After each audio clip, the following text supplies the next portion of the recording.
ఫిబ్రవరి మాసంలో మందమరి ఏరియాలో 95% బొగ్గు ఉత్పత్తి సాధించామని ఏరియా జనరల్ మేనేజర్ దేవేందర్ పేర్కొన్నారు.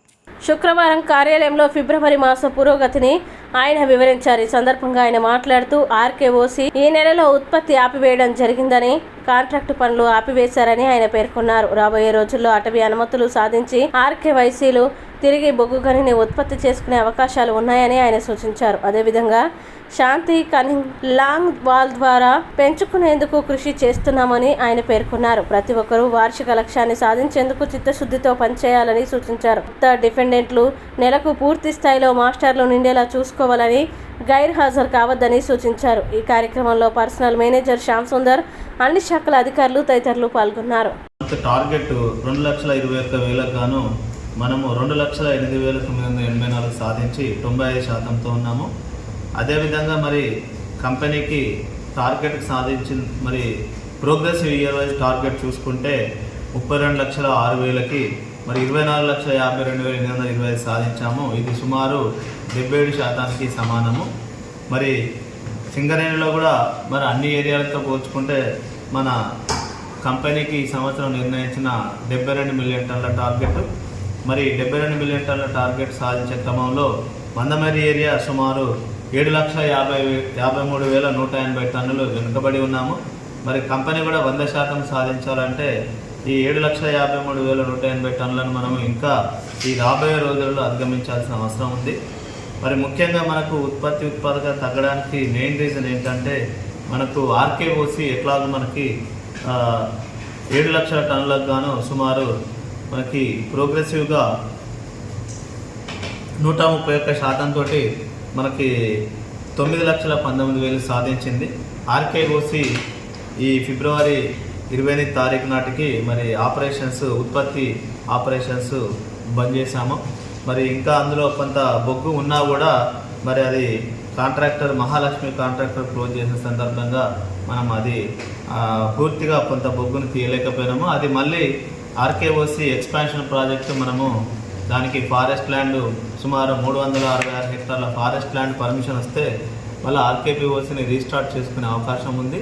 దానికి సంబంధించిన సిఏ ల్యాండ్కి సంబంధించిన 3 డంపులను మనము ఇస్తున్నాము. కేకేఓసీ, ఎస్ఆర్పిఓసీ, మరి ఆర్జీఓసీ వల్ల ఈ 3 సర్వే కంప్లీట్ అయిన తర్వాత మరి మనకి డిఎఫ్ఓ గారికి ఆ రిపోర్ట్ మనం పంపిస్తే డిఎఫ్ఓ గారు ఇన్స్పెక్షన్ చేసి మరి దానికి సంబంధించిన సిఏ ల్యాండ్కి సంబంధించిన డీటెయిల్స్ ఇంకా అన్ని పర్మిషన్స్కి సంబంధించి రిపోర్టు సిఎఫ్ గారు పంపిస్తారు.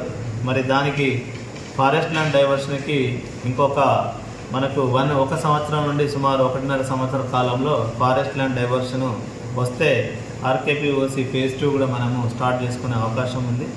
అదేవిధంగా మరి మనము ఈ మంత్ శాంతికని లాంగ్ వాల్ ప్రాజెక్టు కూడా రీవాలిడేషన్ కేటగిరీ కింద మార్చి 6 నాడు పబ్లిక్ హియరింగ్ కండక్ట్ చేస్తున్నాము. ఆ పబ్లిక్ హియరింగ్ కండక్ట్ చేసిన తర్వాత ఎగ్జిస్టింగ్ ఈసీని మనం రీవాలిడేషన్ చేసుకుంటున్నాము. సుమారు ఇప్పుడు 681 హెక్టార్ల వైశాల్యంతో మరి శాంతికని లాంగ్ వాల్ ప్రాజెక్ట్ ఉంది. దాని ఫ్యూచర్లో 1,434 హెక్టార్లకి ఎక్స్పాన్షన్ చేసుకునే అవకాశం ఉంది. ఫ్యూచర్లో full fledged long wall project మరి వస్తుంది. శాంతికని లాంగ్ వాల్ ప్రాజెక్టు మరి బెల్లంపల్లి టౌన్ అభివృద్ధికి, మందమరి ఏరియా అభివృద్ధికి మరి శాంతికని లాంగ్ వాల్ ప్రాజెక్ట్ ఎంతో ముఖ్యమైనది. మరి దానికి ఫ్రెష్గా మైనింగ్ ప్లాన్ తయారు చేసి మళ్ళీ దానికి 2వసారి కూడా పబ్లిక్ హియరింగ్ కండక్ట్ చేసి అక్కడ లాంగ్ వాల్ టెక్నాలజీ ద్వారా మనకు ఉత్పత్తి తీసుకునే అవకాశం ఉంది. దాదాపు అక్కడ 10 సంవత్సరాల జీవిత కాలము, ఇంకా దాన్ని 20 సంవత్సరాల వరకు కూడా ఎక్స్పాన్షన్ చేసుకునే అవకాశం ఉంది. అక్కడ లాంగ్ వాల్ ప్రాజెక్ట్ వస్తే సుమారు 800 నుండి 1000 మందికి మనకు ఉద్యోగ అవకాశాలు కల్పించే అవకాశం ఉంది. అదేవిధంగా మరి మనకి కాస్పేట్ 2 ఇంక్లైన్లో, కాస్పేట్ 1 ఇంక్లైన్లో, కాస్పేట్ 2 ఇంక్లైన్ కూడా మనము ఫ్యూచర్లో శాండ్ స్టోవింగ్ ద్వారా మనము 2 బంకర్లు నిర్మించుకొని మరి శాండ్ స్టోవింగ్ ద్వారా కాస్పేట్ 2 ఇంక్లైన్లో బొగ్గు తీసే అవకాశానికి కూడా ప్రణాళికలు మరి పంపించాము. కార్పొరేట్ ద్వారా అప్రూవల్ పంపిస్తే మరి అక్కడ ఆల్రెడీ మనకు కాంపౌండ్ వాల్ ఏరియాలోనే అక్కడ 2 బంకర్లు నిర్మించుకొని మనము కాస్పేట్ 2 ఇంక్లైన్లో శాండ్ స్టోవింగ్ ద్వారా మనం బొగ్గు తీస్తాము ఫ్యూచర్లో. అదేవిధంగా కాస్పేట్ 1 ఇంక్లైన్లో కొత్త మ్యాన్ రైడింగ్ కూడా మనము 1A సైడ్ మ్యాన్ రైడింగ్ కూడా నిర్మించుకుంటున్నాము. అదేవిధంగా మరి కాస్పేట్లో కూడా ఒక 3.16 ఎకరాలు శాండ్ స్టోవింగ్ బంకర్ నిర్మించుకొని 1 సీము డీపిల్లింగ్ చేసుకోవడానికి. అదేవిధంగా ఇంకొక కాస్పేట్ 1 ఇంక్లైన్లో ఒక కొత్త ప్యానెల్ కూడా మనము పర్మిషన్ తీసుకొని మరి అక్కడ కూడా మనము కొత్త ప్యానెల్ వస్తే అక్కడ కూడా మనకి కాస్పేట్లో ప్రొడక్షన్ ఇంక్రీజ్ అయ్యే అవకాశం ఉంది. అక్కడ శాండ్ ట్రాన్స్పోర్టు తర్వాత బాటమ్ మైన్స్ ట్రాన్స్పోర్ట్ కూడా మనకు ఎస్టాబ్లిష్ చేశాము. మరి స్టోరింగ్కి ఎటువంటి ప్రాబ్లమ్స్ రాకుండా కూడా అక్కడ కూడా ఉత్పత్తికత పెంచడానికి, ముఖ్యంగా యాబ్సెంటిజం చేయకుండా, ఎందుకంటే మన ఏరియాకి 16 డ్రిల్స్కి మనం సుమారు 11 నడుపుతున్నాం. దానివలన యాబ్సెంటిజం వలన డ్రిల్ యూటిలైజేషన్ తక్కువ ఉండడం వలన అండర్గ్రౌండ్ మైన్స్లో మనకి ఉత్పత్తికత తక్కువ ఉంది. ఎందుకంటే మనకి చూసినప్పుడు KK5లో ఒకటి మాత్రమే మనకు 103% తోటి KK5 మనకు 100% ఉత్పత్తి సాధించింది. సో KK5 ఉద్యోగులకి శుభాకాంక్షలు తెలియజేస్తున్నాను. అదేవిధంగా కాస్పేట్ 1, కాస్పేట్ 2 ఇంక్లైన్లో 61%, 57%, శాంతికెన్లో కూడా 46% ఉత్పత్తి మాత్రమే ఉంది. ముఖ్యంగా కాస్పేట్ 1, కాస్పేట్ 2 ఇంక్లైన్లో డ్రిల్ యూటిలైజేషన్ తక్కువ ఉండడం వలన, యాబ్సెంటిజం ఎక్కువ ఉండడం వలన మనకు అనుకున్న లక్ష్యాలను మనం సాధించలేకపోతున్నాము.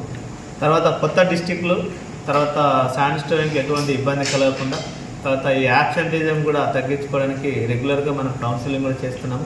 సో అక్కడ డ్రిల్ యూటిలైజేషన్ పెంచుకుంటే డెఫినెట్గా మనకి ఉత్పత్తి పెరుగుతుంది. అదేవిధంగా KKOCలో మనకు కొంచెము కాంట్రాక్టర్ ఇప్పుడు దాదాపుగా మనకి రోజు 10 యూనిట్స్ రోజువారీగా 40,000 క్యూబిక్ మీటర్ల ఓబీ మాత్రమే తీస్తున్నాడు. ఆయన సుమారు 80,000 క్యూబిక్ మీటర్ల ఓబీ తీస్తే మనకు అక్కడ స్టిప్పింగ్ రేషియో 1:11 ఉంది. సో ఎక్కువ ఓబీ తీస్తే కోల్ ఎక్స్పోజర్ ఎక్కువ వస్తుంది. కాబట్టి మనకి ఈ 7 లక్షల బొగ్గు ఏదైతే మందమరి ఏరియాకు తక్కువ వచ్చిందో అది KKOCలోనే మనకు షార్ట్ ఫాల్ అయింది.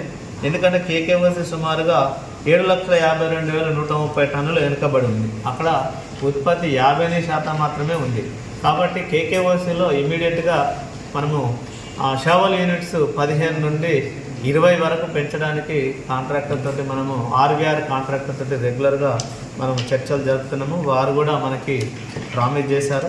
సో ఇమీడియట్గా ఉత్పత్తి పెంచుకోవాల్సిన అవసరం ఉంది. దానికి ఒకటే మార్గం ఏంటంటే ఓబీ ఎక్కువ తీస్తే మన కోల్ ఎక్స్పోజర్ ఎక్కువ వస్తుంది. కాబట్టి KKOCలో కూడా ఉత్పత్తి పెంచడానికి రెగ్యులర్గా మేనేజర్ తోటి, ప్రాజెక్ట్ ఆఫీసర్ తోటి రెగ్యులర్గా ఫాలో అప్ చేస్తూ KKOCలో ఓబీ తర్వాత కోల్ ప్రొడక్షన్ కూడా ఇంక్రీజ్ చేయడానికి మనము ప్రణాళికలు చేశాము. ఏరియాకి సంబంధించి వెల్ఫేర్ యాక్టివిటీకి సంబంధించి సివిల్ డిపార్ట్మెంట్ వారు ఇంకా మనకు C5 రోడ్డు R&R KKOCకి సంబంధించి ఒక R&R పెద్దనపల్లి దగ్గర మన R&R సెంటర్ ఎస్టాబ్లిష్ చేసి అక్కడ ఒక 300 మందిని షిఫ్ట్ చేయాల్సిన అవసరం ఉంది. దానికి సంబంధించిన ఒక బెల్లంపల్లి నుండి మన శాంతికాని అడదిక్కు విలేజ్కి పోయే రోడ్ C5 రోడ్ అంటాం మనం దాన్ని. అది కూడా యాక్టివ్గా మనం రోజు ఫాలో అప్ చేస్తే దాన్ని కూడా కంప్లీట్ చేసుకునే అవకాశం చూస్తున్నాము. ఈ మధ్యనే మరి R&R సెంటర్లో కూడా ఎలక్ట్రిఫికేషన్కి కార్పొరేట్ నుండి నోట్ అప్రూవల్ వచ్చే అవకాశం ఉంది. అది కూడా ఎలక్ట్రిఫికేషన్. ఈ మధ్య 15 హ్యాండ్ పంప్స్ కూడా డ్రిల్లింగ్ చేసాము. వాళ్ళకి వాటర్ ఫెసిలిటీ క్రియేట్ చేస్తున్నాము. అక్కడ మిగతా వర్క్స్ వాటర్ ట్యాంక్ కానీ, సీసీ డ్రైన్స్ కానీ, స్కూల్ బిల్డింగ్స్ కానీ, ఇంకా ప్రైమరీ హెల్త్ సెంటర్ కానీ, కమ్యూనిటీ హెల్త్ సెంటర్ కానీ అన్నీ చివరి దశలో ఉన్నాయి. దాదాపు 90% పనులు కంప్లీట్ అయినవి.